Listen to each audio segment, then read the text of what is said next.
Descreva a origem do futebol no Brasil, como e quando o esporte chegou, como e por que se tornou o esporte mais popular e mais praticado em nosso país. Muito bem, pessoal, vou deixar aqui um padrão de resposta, que não ficou tão curto assim, mas tudo bem, vamos lá. Futebol foi introduzido no Brasil no final do século XIX por Charles Miller, que era filho de um escocês e uma brasileira de origem inglesa. Charles Miller viajou para a Inglaterra aos 9 anos de idade para estudar. Lá aprendeu a jogar futebol e, quando retornou ao Brasil, trouxe na bagagem diversos artigos, como bolas, uniformes e um livro com as regras. Por conta disso, Charles Miller é atualmente considerado o pai do esporte no Brasil.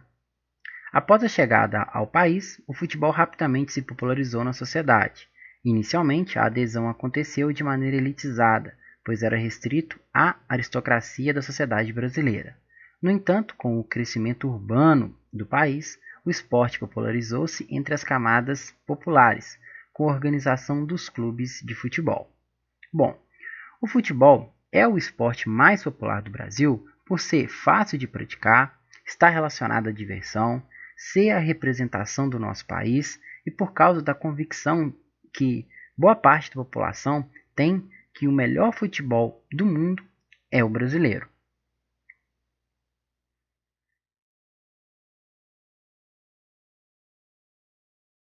Assinalize V para sentenças verdadeiras e F para sentenças falsas.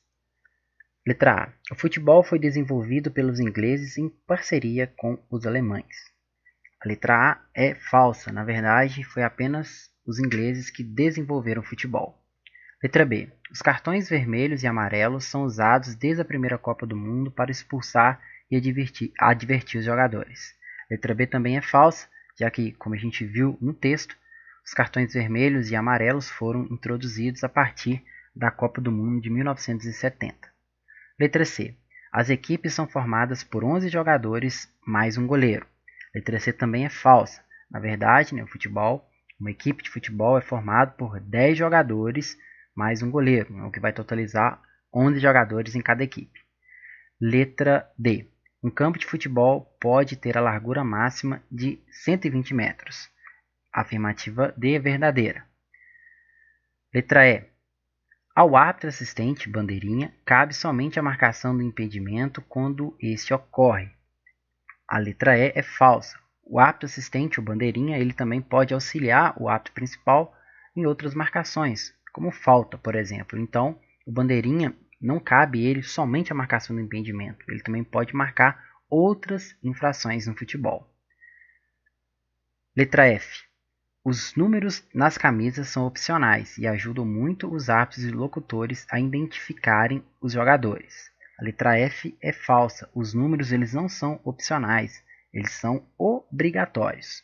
Tranquilo, pessoal? Muito simples a atividade número 2.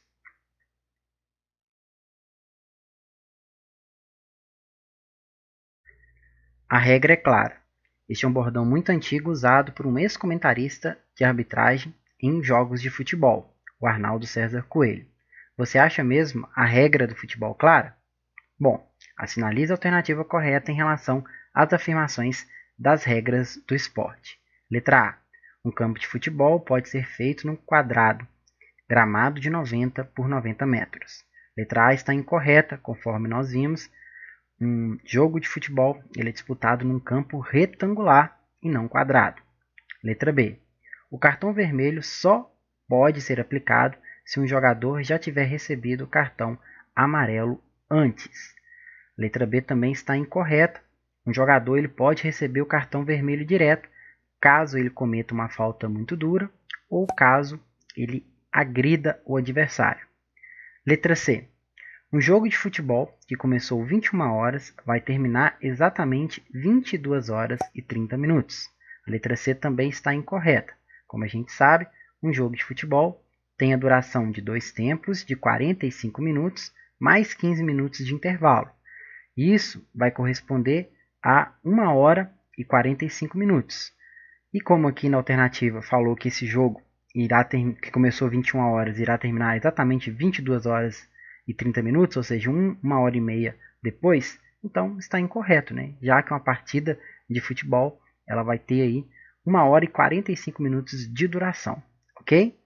Letra D. Os jogadores não são obrigados a usar camisas com numerações diferentes. A letra D também está incorreta. Letra E. Toda falta dentro da área deve ser assinalado um pênalti.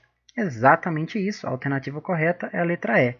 Toda falta que a gente tem dentro da área terá que ser assinalado um pênalti, que é a penalidade máxima no futebol.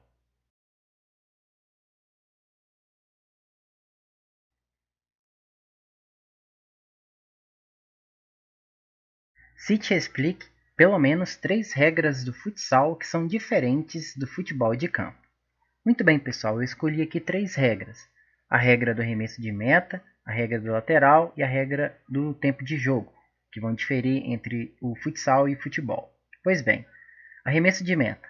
Diferentemente do tiro de meta do futebol, que é cobrado com os pés, no futsal essa cobrança é feita pelo goleiro com as mãos. Segunda regra, a regra do lateral. No futebol, o arremesso lateral é cobrado com as mãos. No futsal, essa cobrança é feita com os pés. Terceira regra, o tempo de jogo. Uma partida de futsal tem 2 tempos de 20 minutos parados. Diferentemente do futebol, são 2 tempos de 45 minutos não parados, né? No futsal, toda vez que o jogo é parado, por uma falta ou por uma saída da bola de quadra, o relógio é parado pelo cronometrista e só volta a ser acionado quando a bola volta a ser disputada em jogo.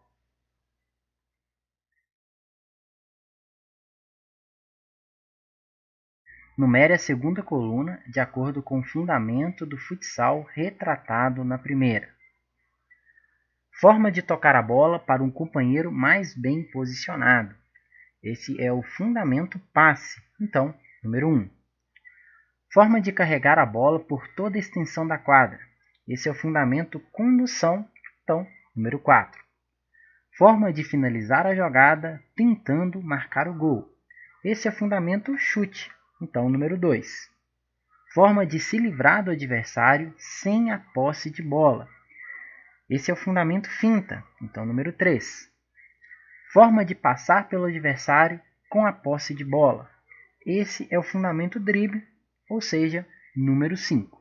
Então, essa é a atividade número 2, muito simples, muito tranquila.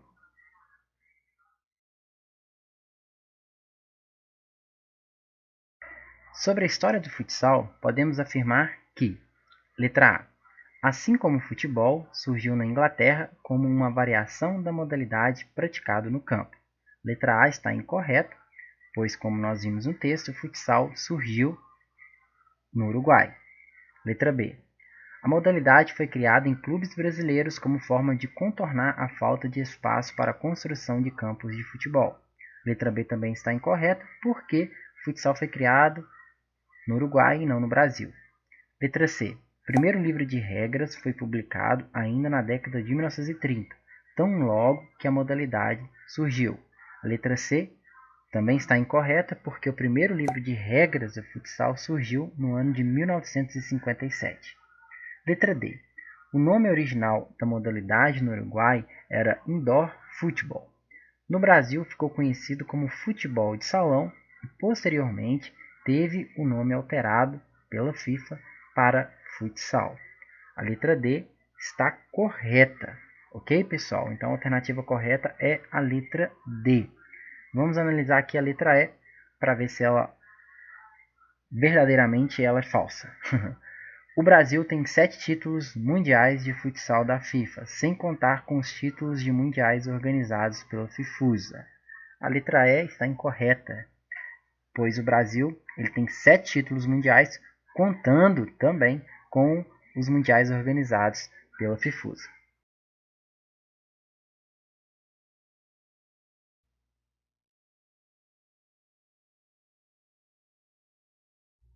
O hóquei na grama está presente nos Jogos Olímpicos desde 1908. O hóquei no gelo fez sua estreia nas Olimpíadas de 1920, despertando nos organizadores a criar uma versão de Jogos Olímpicos para esportes de gelo e neve. Assim, as Olimpíadas foram divididas a partir de 1924 em Olimpíadas de Verão e Olimpíadas de Inverno. Cite e explique as principais semelhanças e diferenças entre essas duas versões principais do hóquei? Bom, muito simples. O hóquei no gelo é praticado em uma pista de gelo. Cada equipe tem 6 jogadores. Os jogadores utilizam uma espécie de patins especial. Uma partida tem 3 tempos de 20 minutos. O hóquei na grama é disputada em um campo gramado. Cada equipe tem 11 jogadores. Ao invés de usar patins, os atletas utilizam chuteiras. Uma partida tem 2 tempos de 35 minutos. A semelhança entre os dois fica por conta de terem o mesmo objetivo, que é de marcar gols.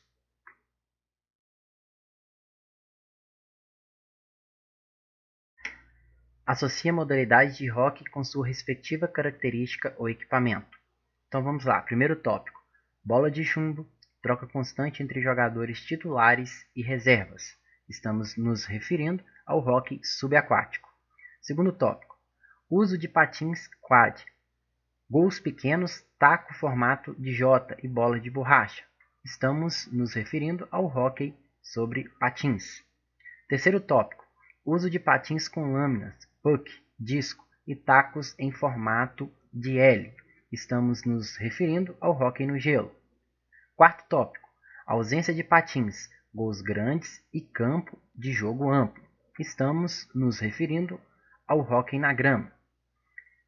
Quinto tópico: ausência de patins, gols grandes e campo de jogo reduzido. Estamos nos referindo ao hóquei indoor. Sexto e último tópico: uso de patins Rolex, puck, disco e taco com formato de L. Estamos, obviamente, nos referindo ao hóquei inline. Então essa é a atividade número 2.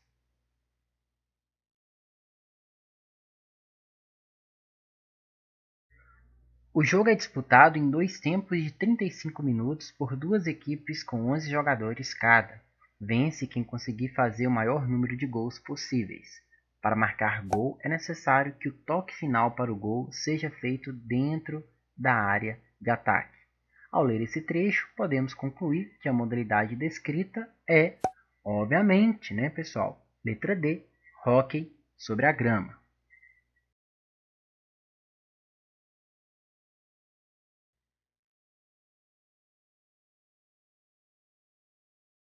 O frevo e o samba são danças e ritmos tradicionais presentes na tradicional festa de carnaval brasileira. Descreva as principais semelhanças e diferenças entre esses dois ritmos do carnaval. Muito bem. Tanto o frevo quanto o samba caracterizam por ter um ritmo acelerado e alegre. O frevo é dançado por um pequeno guarda-chuvas colorido e, diferentemente do samba, o frevo é caracterizado pela ausência de letras nas músicas.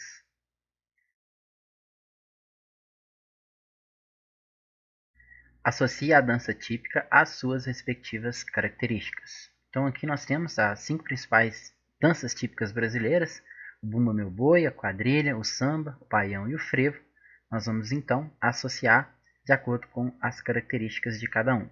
Primeiro tópico: representação teatral de morte e renascimento de um animal. Estamos nos referindo ao bumba meu boi. Segundo tópico: roupas coloridas, ritmo intenso, uso de uma sombrinha como acessório. Estamos nos referindo ao frevo.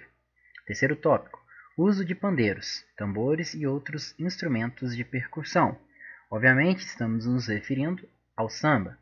Quarto tópico: vestimentas com remendos, dança típico das festas juninas. Obviamente, estamos nos referindo à quadrilha. Quinto e último tópico: dança típica do Nordeste brasileiro que inspirou a criação do forró. Obviamente, estamos nos referindo do baião. Então, assim ficou numerado 1, 5, 3, 2 e 4.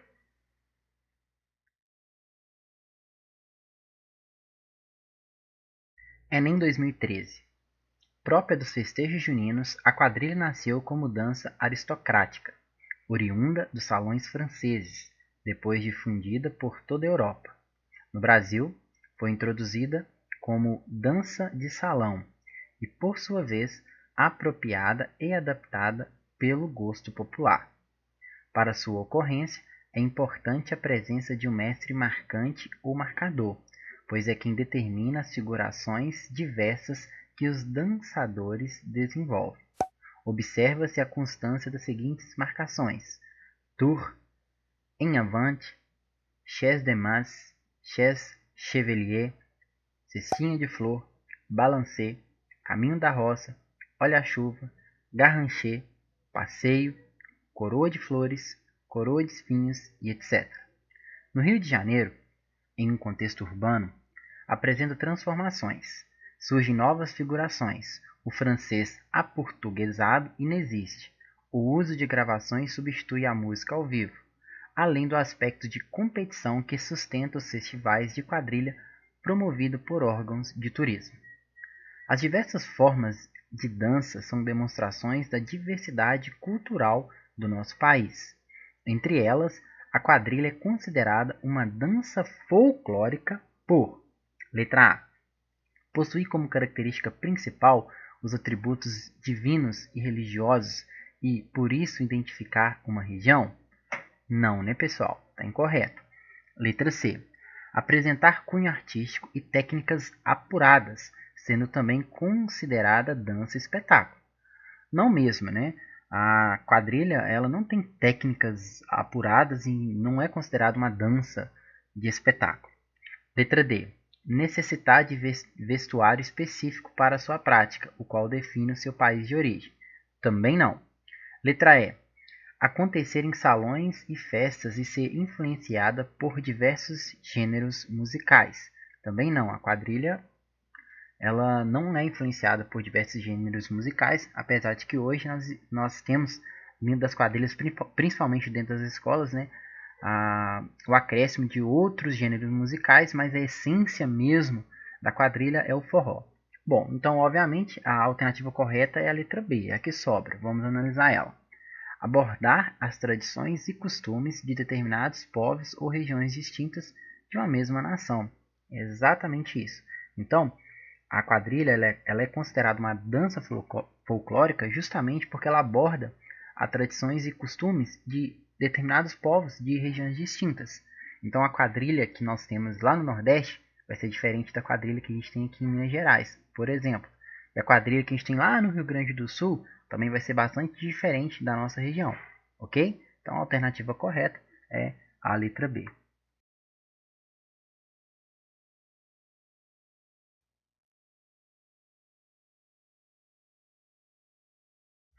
Descreva como aconteceu o processo de adaptação de esportes para pessoas com deficiência. Qual era o contexto histórico e como os jogos evoluíram até chegar a este mega evento dos Jogos Paralímpicos. Muito bem, pessoal. O esporte adaptado surgiu logo após a Segunda Guerra Mundial, como forma de reabilitar e inserir socialmente os soldados feridos no campo de batalha. Em 1944, por meio de um convite do governo britânico, o neurologista e neurocirurgião alemão Ludwig Guttmann, que escapara da perseguição aos judeus na Alemanha nazista, inaugurou um centro de traumas medulares dentro do hospital de Stoke-Mandeville. É nesse ponto da história que o desenvolvimento e fomento do esporte paralímpico ganharia força. Em 1948, Guttmann decidiu organizar competições esportivas envolvendo os pacientes. Eram os primeiros jogos para atletas com deficiência.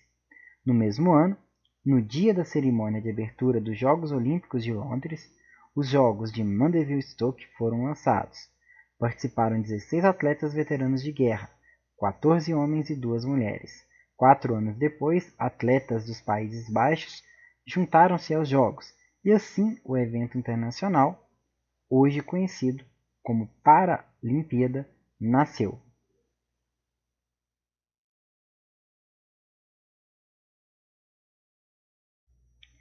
Assinale V para afirmativas verdadeiras e F para afirmativas falsas. O basquete em cadeira de rodas é um esporte exclusivo para cadeirantes e deficientes visuais. A primeira afirmativa é falsa. O basquete é apenas para cadeirantes. Tá, pessoal? Não existe basquete para deficientes visuais, não. Segunda afirmativa. Futebol de 5 é uma adaptação para deficientes visuais, enquanto futebol de 7 é adaptado para pessoas com paralisia cerebral. Segunda afirmativa é verdadeira. No vôlei sentado, as medidas da bola, dimensões da quadra e altura da rede são as mesmas do vôlei convencional. Terceira afirmativa é falsa. As dimensões e a altura da rede são diferentes do vôlei convencional para o vôlei paralímpico, ok? O atletismo e a natação paralímpica incluem praticamente todas as deficiências físicas, visuais, auditivas e até cognitivas. Quarta afirmativa é verdadeira. O levantamento de peso paralímpico é feito com um supino de academia, no qual o atleta deve tentar levantar a barra tirando a mesma do apoio e esticar os braços e colocá-la de volta sobre o apoio. A quinta afirmativa é verdadeira.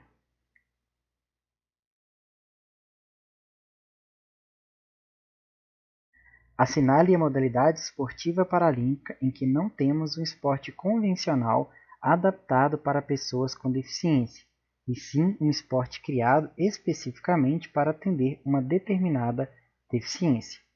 Muito bem, pessoal, a alternativa correta é a letra B, o goalball. O goalball é uma modalidade esportiva que foi criada especificamente para pessoas com deficiência visual. Os outros esportes citados nessa atividade são esportes convencionais que foram adaptados para pessoas com deficiência. Porém, o goalball não, ele não foi adaptado. Ele foi criado especificamente para poder atender as pessoas com deficiência visual. Então, alternativa correta, letra B.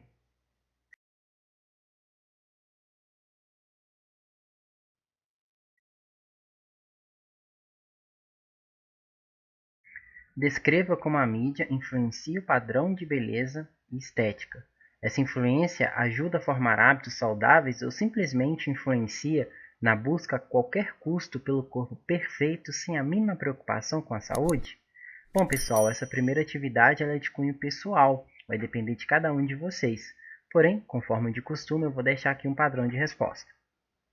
A mídia, através de seus programas, novelas, filmes, séries e propagandas, apresentam pessoas estereotipadas, mulheres magras e homens fortes. Isso faz com que as pessoas acreditem que isso seja o padrão a ser seguido, e muitas vezes elas usam recursos não tão salutares para atingir tal padrão. Contudo, nos últimos anos, percebemos que uma pequena parte da mídia vem tentando mudar essa realidade, levantando discussões sobre essa temática.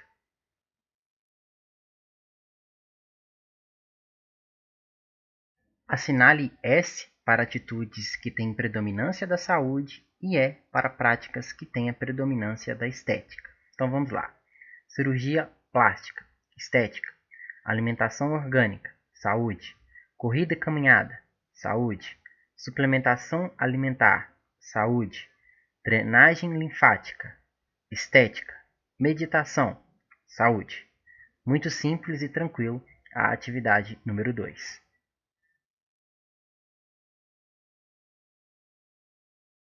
Enem 2011. Na modernidade, o corpo foi descoberto, despido e modelado pelos exercícios físicos da moda.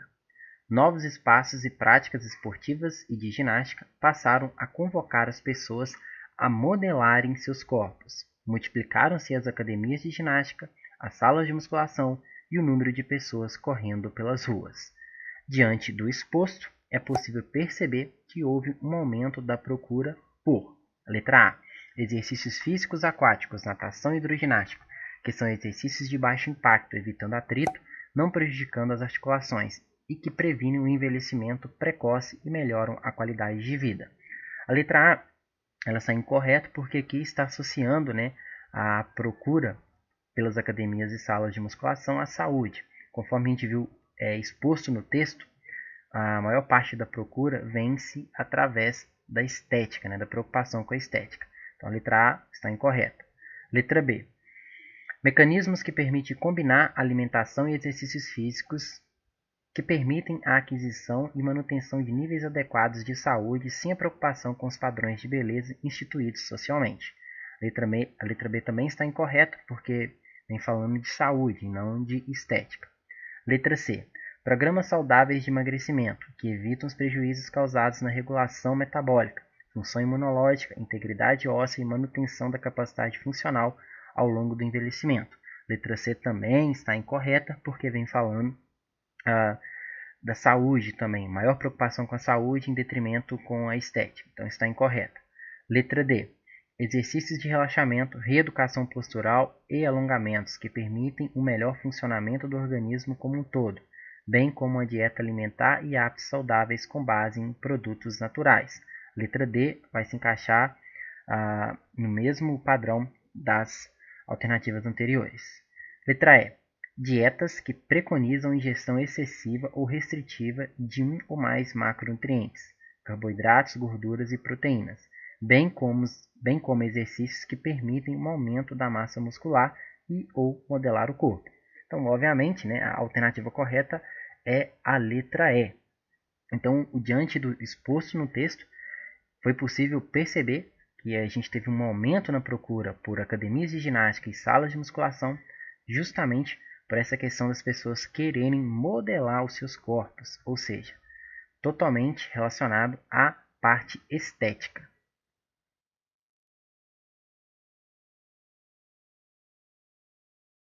Bom, galera, assim encerramos hoje o PET de Educação Física, volume 4, e muito provavelmente esse será o nosso último PET. Acredito que ano que vem as coisas devem retornar à normalidade. Agradeço demais quem me acompanhou ao longo desses 2 anos de pandemia e peço para que não me abandone. Vou sempre continuar postando aqui vídeos relacionados ao conteúdo de educação física.